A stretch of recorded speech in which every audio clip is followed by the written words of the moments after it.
dooddaasi wiilasha iyo gabdhaha ay dhex taalo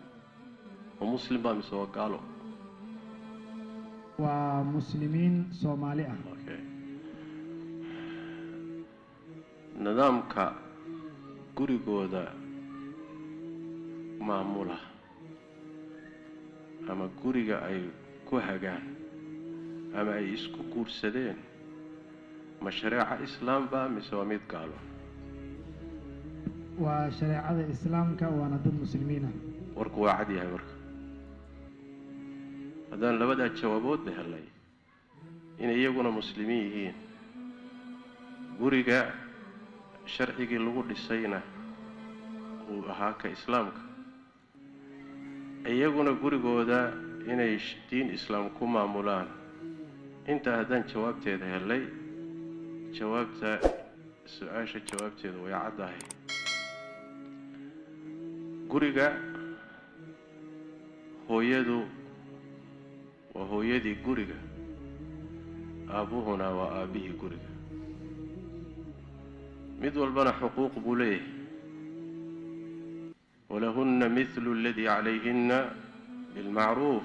وللرجال عليهن درجة وآيات قرآن دمركو حقوق ذا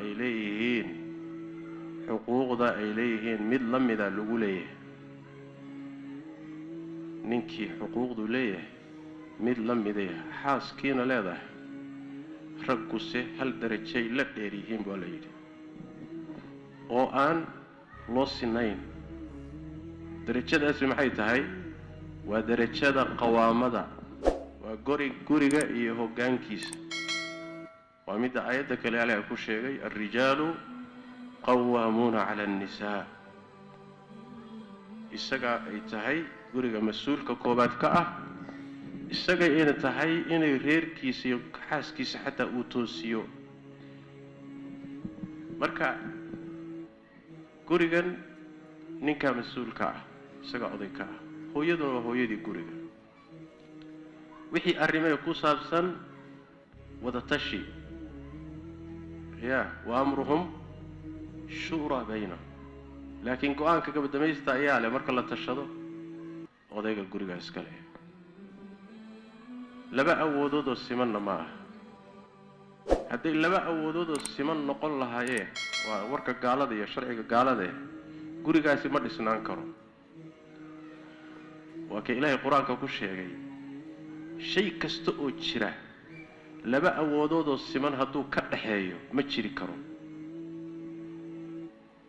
law kana fiihima aalihatun illa Allah la fasadata samadan iyo dhulkani hal ilaah inuu leeyahay maamulo hal rabbi waxa ku tusaya hagaagsanidii isku toosnidii nidaamkii ay weligood lagu arkay ku socdaan hal jiha maamusha hadday laba jiha iyo ka badan maamuli lahaayeen way fasaadi lahaayeen suurtagal ma tahay hadda dawladdan ama dawladaha laba madaxweyne isku awooda dawlad ma maamuli karaan shirkad laba manager oo isku awooda ma maamuli karaan maya wax badiyo iska cad waay guriga ninka oday ka ah hooyaduna waa marwo muxtaramaho waa hooyadii guriga hadday timaado su'aasha qaraabada dhanka gabadha ka socotana guriga xuquuq bay ku leedahay gaar ahaan hadday waalidka yihiin qaraabada xagga ninka ka socotana guriga xuquuq bay ku leeyihiin gaar ahaan hadday waalid yihiin ma jirto wax la yiraahdo gabadhuna qaraabadeeda xor weeyaan oo guriga firiga iyo guriga u fasaxayay ninka qaraabadiisuna gaar ahaan hooyadii baa la magacaabay guriga marka la keenayo waa in xaaska idan la weydiisto oo hadday diidana maamada meel kale loo raadiyo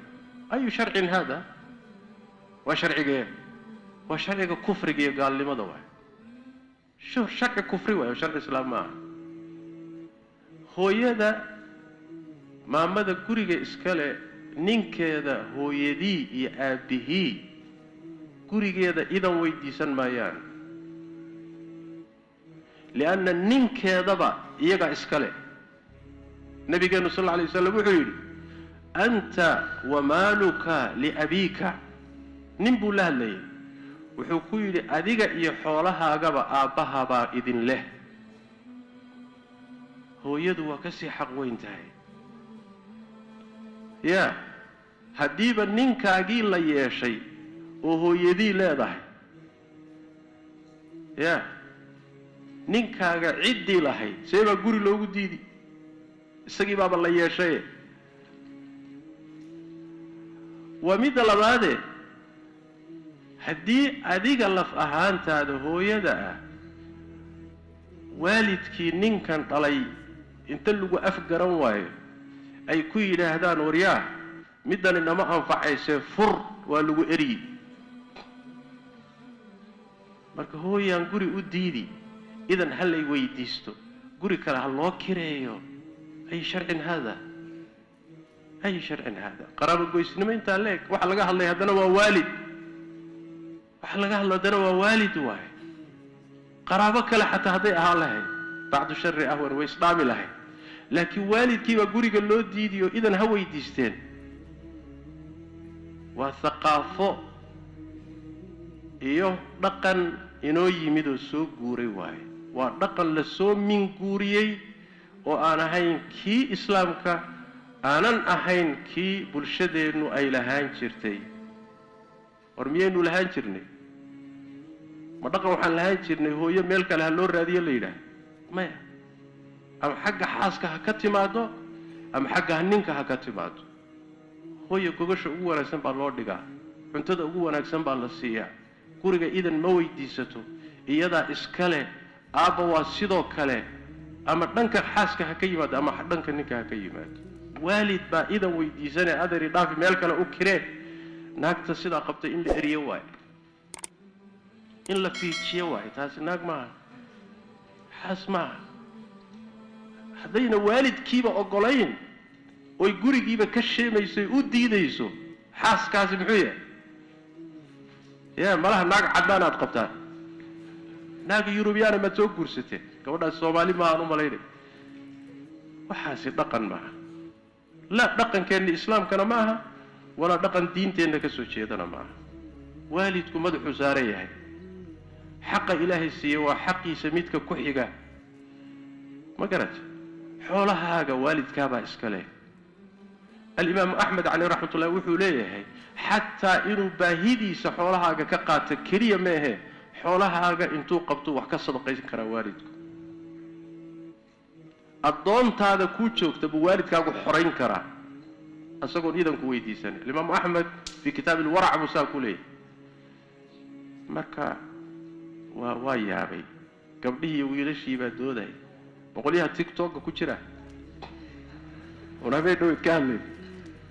ma kuwaasaa doodaasi dhex taalla hade kuwaasi waxaan u malaynaya waxaan ugu cudur daaraynaa islaamba kama warhayaanba dhaqan islaamna intooda badan kama warhayaan mushkilada haysata waxa weeye doodahan waxaa keenaya thaqaafada iyo dhaqamo kalea lasoo maqlay lasoo arkay markaasaa waxa weye guryihii islaamka la doonaya in lagu maamulo wax foolxun waahay nacam